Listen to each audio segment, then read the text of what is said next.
Eating and drinking our way through Tuscany. Andiamo.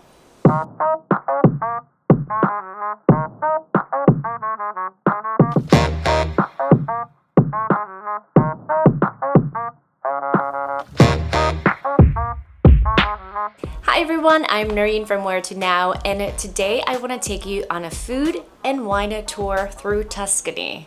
We're going to be visiting Siena, Montalcino, Pienza, and Montepulciano. Along the way, we're going to be making stops at 5 local foodie spots, each with its own unique little blend and recipes, something really cool we found. So if you're making your own road trip through Tuscany, these are great vineyards to add to your list. We spent a total of 4 days in Tuscany, and in those 4 days, we spent 2 days in Florence, and then for the other 2 days, we decided to take 2 day trips departing from Florence, and we went to the Chianti region and the Val d'Orcia region. If you want to know about those day trips we took, I am going to add a link where we describe everything we did, all the stops we made on the 2 day trips, but for this blog, I am only focusing on food and wine. If you have more than 4 days in Tuscany, I highly recommend renting a car because that's the best way of seeing everything at your own pace. I love having the luxury of having a car to go wherever I want for the amount of time I want to travel to. So if you're going to Tuscany for, let's say, a week, 2 weeks, I highly recommend renting a car. If it's a shorter stay, then day trips are okay because then you don't have to figure out how to drive in a new country. And if you're wondering how long you should stay in Tuscany, well, Tuscany is big, and the last thing you want to do when you're in Tuscany is rush. You want to take your time to enjoy where you're at. If you don't have a lot of time, you can see the most of it in 4 days, honestly. But if you want to visit little towns and villages, I recommend 2 weeks. Rent a car, get lost, and explore all the amazing little villages and towns in Tuscany. If you're only going for 4 days, however, I recommend doing a day trip because they pick you up from Florence and then they drop you off from Florence and you don't have to think about learning how to drive in a new country. If you have 2 weeks, then it's okay to learn for a day, but if you only have 4 days, you're gonna lose a day learning, so we don't wanna do that. We're going back to Italy in a few months and I am so excited because we're only visiting Tuscany, we're renting a car and we're driving all over Tuscany. So that's gonna be so much fun. If you can do it, I highly recommend you rent a car and do it yourself. I am going to link below where you can get your car rental or even buy your ticket if you're just wanting to do like a super fast day trip. We're making a stop in Siena for some authentic local bites. We were in the mood for local homemade paninis, so we visited Gino Cascio di Angelo. This shop is a must if you want to try the local street food in Florence. They have an extensive menu offering really delicious on-the-go paninis. What makes this shop so special is that all the sauces are handmade here and the meats and cheeses are fresh. This shop is a hidden gem. Only locals know about it since it's a bit off the square center and the locals actually eat here, which is always a good sign. Gino Cascio di Angelo has affordable prices, excellent food, and local wine that will perfectly complement your panini.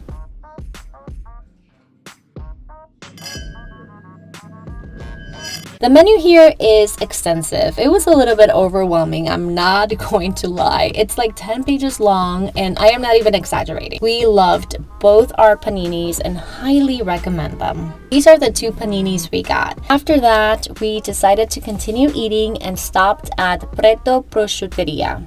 Preto Prosciutteria specializes in cured meats and cheeses, but we wanted to try the tonno del Chianti tartare, which is considered Chianti's tuna, and it's actually ham. Not tuna, but ham. Preto Prosciutteria's menu is in Italian only, but Google Translate works perfectly. That's what we used and how we discovered that fantastic dish. The ham gets that consistency through their method of cooking, and guys, it looks and tastes exactly like tuna. I highly recommend you to try this dish. It is light, savory, and refreshing. After some mind-blowing ham, we wanted to sit outside to enjoy our last hour in Siena. We decided our last foodie destination in Siena would be an alfresco sandwich at Tequevoi. What I like most about Tequevoi is its location. It's right on top of Piazza del Campo. They also have pretty yummy sandwiches and cater to a more touristy crowd.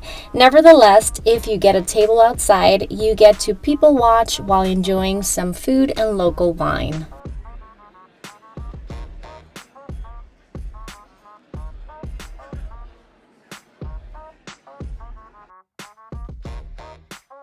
After Florence, Siena was the town that gave me the most city vibes, with still medieval vibes to it. From all the other places we're visiting today are way smaller. They don't feel like a city. Siena feels like a city. Now, something I want you to keep in mind is that the experience you're gonna have will highly vary depending on when you visit. It's not the same visiting, let's say, in summer when it's super hot and super crowded than visiting in the shoulder season, my favorite season, because the weather is nice, the prices are lower, there's some people, but not a lot of people. Restaurants are open. A lot of restaurants close if it's like low season. Low season is way more affordable, but also it's colder. The weather is a little not as nice, and a lot of the restaurants are just closed. I can go back to Siena and honestly spend just 4 days there alone, just walking around, photographing the little nooks, eating the amazing food, and just enjoying myself. Siena was beautiful, and it still gave me that city vibe that if you love hanging out and going like to bars and just being around people, you get that city vibe in Siena with a more medieval charm. So it's kind of the best of both worlds. If I had to go back and choose where to anchor myself to go explore, I did Florence, but Florence, the location is a little higher, whereas Siena is more centrally located, so it's easy to go like from Siena to Florence, to Pisa, to all the other towns we're going, like Montepulciano, Chianti Road, Montalcino, and it's just a little more centrally located, and I also like Florence. I have a 24-hour guide in Florence that I am going to link. Florence has a lot of like foodie spots, a lot of great art and museums, and it's way bigger than Siena. But if you just want to kind of disconnect a little bit more, Siena is a good place to base yourself, to go continue exploring. I can go back to Siena and easily spend like 4 days just walking around the city and photographing every little nook, eating the amazing food. So that's my plan when I go back to Tuscany pretty soon. I am going to just spend 4 days in Siena, just chilling, relaxing, taking amazing photos, and eating the fantastic food. After Siena, we're making our first winery stop at Poggio ai Laghi.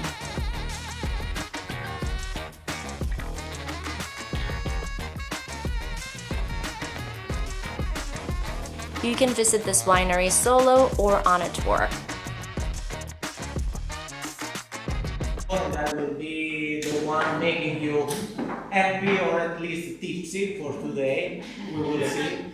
And we will start with a wine which is our Prosecco of Tuscany, but it's not a Prosecco, it's a Spumante, which is a different category of wine. It's made with 100% Vermentino, and it's extremely dangerous because you can drink 1, 2, 3 bottles without feeling it, and that's salute. What I like about this wine tasting is that the menu tells you in detail what you are tasting, in case you want to buy a few bottles to go after.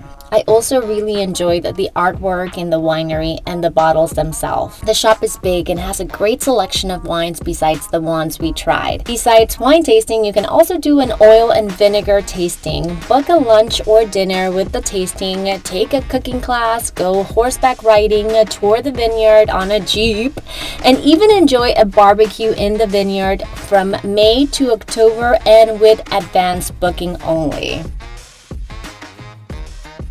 When I read that on their website, I thought that was so cool. You can go to a vineyard in Tuscany, reserved for a barbecue, have a celebration there, like if you have a special engagement or if you want to propose to someone, or if you just want to have fun with friends, you know, it's really cool to be able to have a barbecue out in the open in a vineyard in Tuscany. I'm definitely gonna do that one of these days. It sounds amazing. It's really cool. It was raining on day 2 in Tuscany, and the nostalgic roads seem more lush and romantic than ever. If you're wondering what is the best month to visit Italy, we spent the entire month of May in Italy, and it rained every day for the first 2 weeks. At times, it felt more like November than May. Now, this is rare. Usually May is the perfect month to visit Italy, but things are slightly shifting due to climate change. The best month to visit Tuscany are late May, September and October, which is the shoulder season. You'll get good weather with less of a crowd and better prices. With that being said, I've also been to Italy in December, and for me it was a very magical time. I went at the beginning of December, and December is the low season. But you feel, it's just a different vibe. You feel like the holiday atmosphere in the air, and people are nicer, like the locals. They are not seeing you just as like a tourist, like when you go when it's super crowded. They could be a little annoying for locals just seeing all those tourists. But during the holidays, it's just like more calm. People are nicer. The holiday spirit is in the air. It is a little colder, so obviously you're not gonna be able to swim in the sea, and you do have to wear a light jacket. But it's still super fun if you wanna go hike and just visit places that are not crowded at all, and the prices are so much cheaper too. Like, not if you go maybe the last week of December for like New Year's and Christmas and all of that, but if you go at the beginning, like I went around December 2nd for like a week to Rome, and that was amazing. We had such a great time. We stayed on the outskirts too, so we didn't stay in busy Rome, and we just loved walking to a local butcher and getting fresh ham and cheese, and the experience was just different. We felt different because, I don't know, sometimes when you go to a place and it's crowded, you are running around because of course you have a bunch of things to do. But when you don't have that many things to do, or when the lines are not huge and it's not overwhelming, you kind of feel different and you tackle your day differently too. So don't be scared of traveling in December. December is beautiful, it's magical. I would avoid January and February because it's cold and then the magic of the holidays is gone. So off to our second winery we go in Montalcino. Set atop the lush hills of Montalcino, the birthplace of Brunello wine, you'll find Tenuta Poggio il Castellare, a family-run winery in the heart of Tuscany, boasting about 99 acres of land that includes 7 organic vineyards, 2 truffle fields, olive groves, and wild woods that are rich in medicinal herbs. Since 1489, Il Castellare has consistently produced high-quality, sophisticated, well-balanced wine with a vibrant style and elegance. We spent a lovely time here and highly recommend adding this vineyard to your wine tasting itinerary when visiting Tuscany. I don't know about you guys, but I love truffles. I love shredding some on top of my pasta or mixing it with olive oil and making a little aioli sauce. And truffles plus organic wine is just an amazing combination.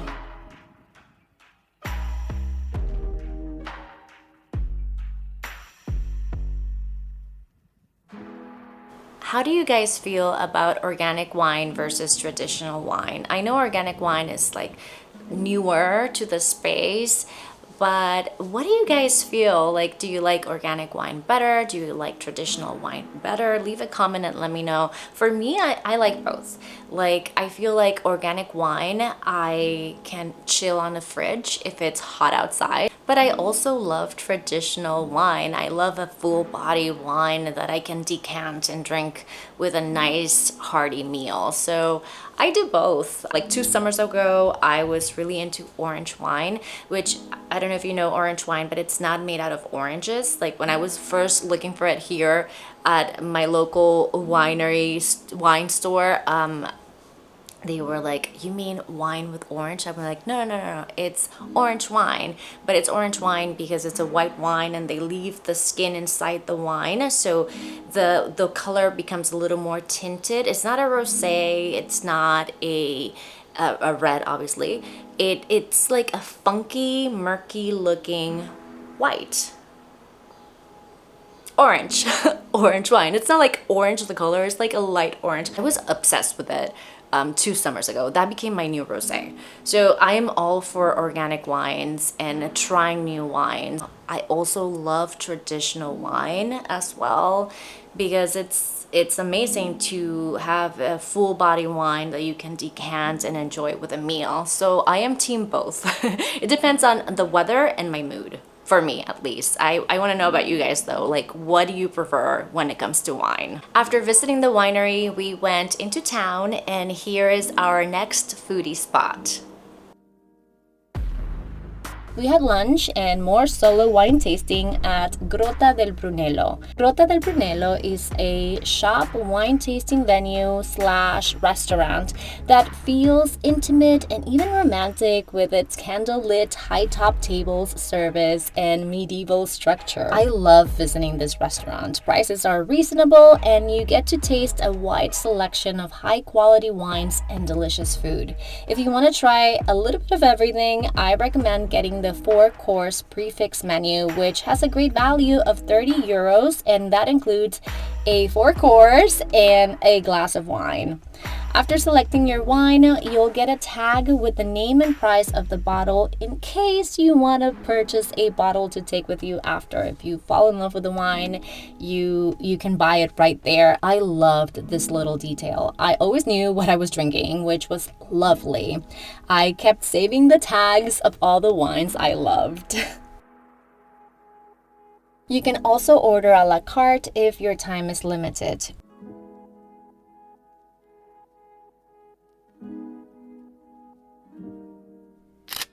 We got the cacio e pepe pasta and the parpadelle al cinghiale.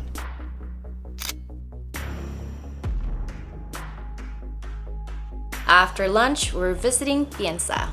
Fun fact, Pienza was where the original Romeo and Juliet movie, now I'm not talking about the Leonardo DiCaprio version, I'm talking about back in the day, I think it was 1968, but the 1960s, the Romeo and Juliet there from that movie some of it was shot in Pienza, especially the Capulets castle was the castle that is in Pienza.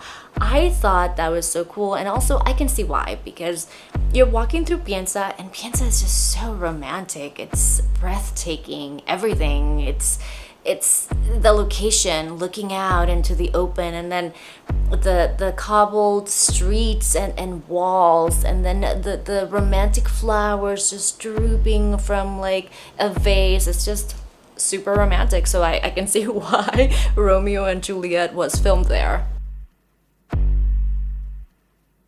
We found this town to be beyond words charming. The views you get from being so high up are just picture perfect. The landscape will have you staring out into the distance and getting lost in thought. We found Pienza to be one of the most romantic towns in Tuscany.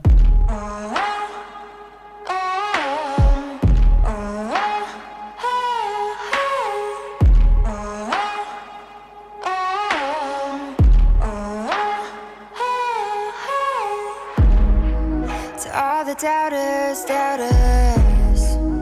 to those who don't believe, this is the hour, you'll see.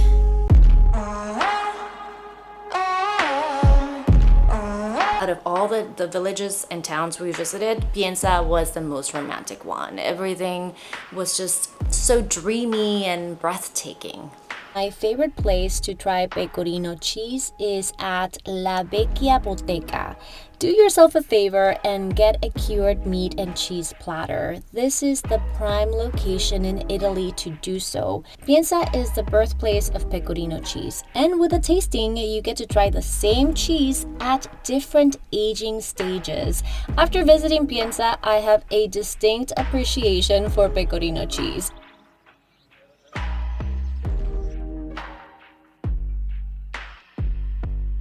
Let's take a moment to take the scenery in.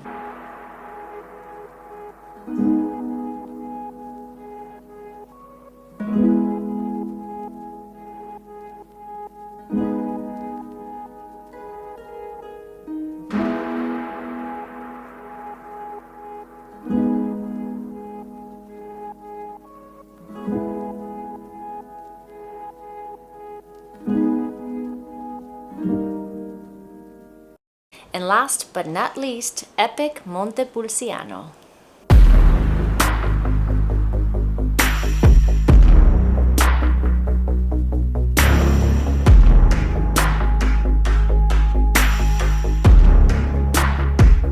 Montepulciano is another town where I can easily go, stay there for 4 days and do absolutely nothing. Like, I feel like I can just wake up, walk around, be like, oh my god, this is so amazing. Go to a bar, have nice wine, have a nice dinner, and repeat.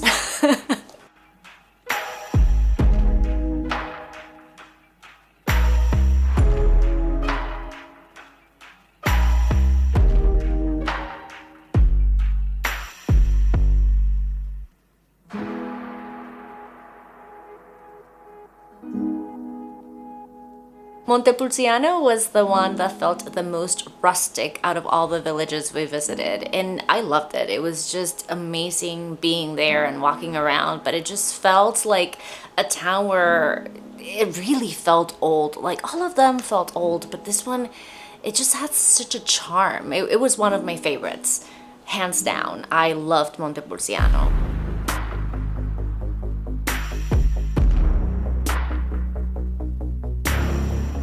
This was my favorite winery in Tuscany to visit, hands down.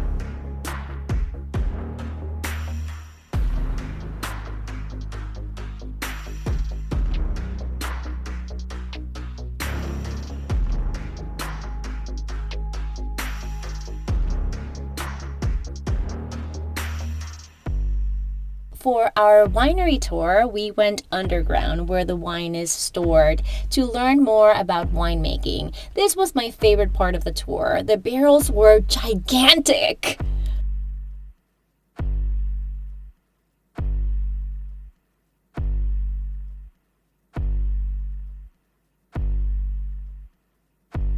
This is something cool that I learned. Did you see that glass bottle on top of the barrel? That is called a bunghole, which allows access to the wine inside while it ages for tasting to make sure it doesn't go bad, or for topping off and stirring. I had no idea, but it makes sense when you have a barrel that size. 5 million years ago, most of it was under the water, especially the coast. Now, Montepulciano is not really far. Allora, we're gonna have a quick look inside and then we're coming back here. Alright? If we survive. If we survive. Okay. Allora, on top of your head, these one are the shells. Look, big certification of shells. Also here, look. Where is? Here is this one. Please, you can start to go, just wait me in there. So yeah, this was all underwater at some point in time. Crazy, huh? They also have a little shop where you can purchase all the wines you try. This winery is so cool, you guys. I highly recommend visiting.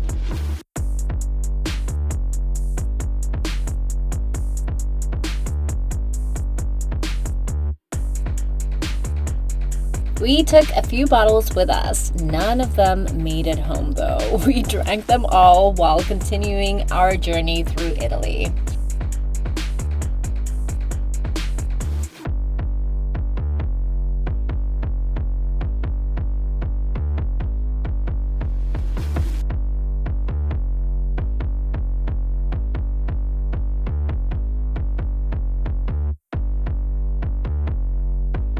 Thanks so much for watching. If you enjoyed this video, please like and subscribe. And if you're heading to Tuscany, you're gonna wanna check out this video next.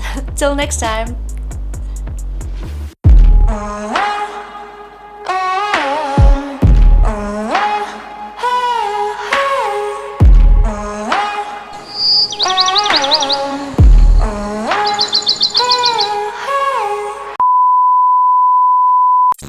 After Siena, we're making our first winery stop at Poggio ai Laghi. I hope I said that right. Poggio ai Laghi. Laghi.